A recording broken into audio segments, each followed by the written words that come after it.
La guerre de l'AFDEL menée par l'ancienne coalition rwando-ougando-burundaise des mercenaires éthiopiens et des unités spéciales des forces américaines et britanniques visait à s'emparer de la RDC et à partager le gâteau congolais. Il s'agit premièrement des mines congolaises dont les réserves étaient estimées à 24 000 milliards de dollars américains.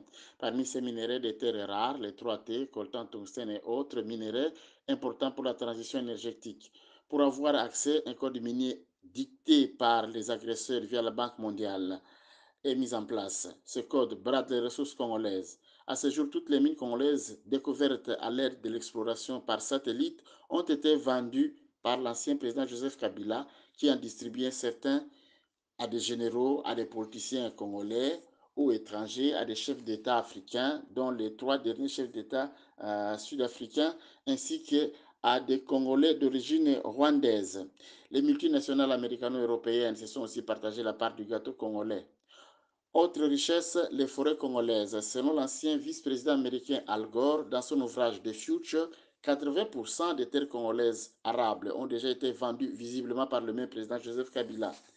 Il reste aussi les eaux du fleuve, dont certains projets visent à exporter l'eau vers les pays africains désertiques et le Moyen-Orient, dont Israël, ainsi que des barrages dont le courant électrique bénéficierait à l'Afrique du Sud.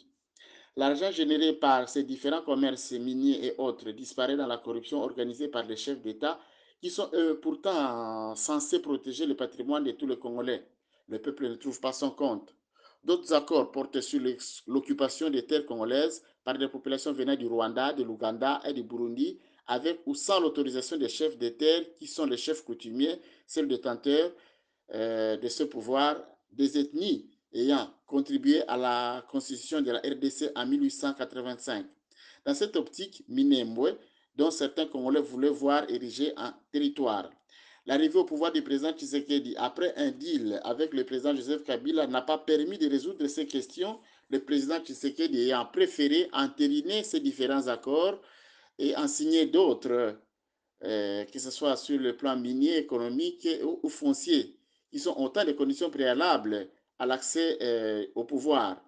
Pour un Congo réconcilié, il faut au moins un dialogue intercongolais qui débatte de toutes ces questions et au mieux un pouvoir patriotique et révolutionnaire qui sache défendre les intérêts du peuple. Depuis Rome, Nazer Koko pour la RTVS 1.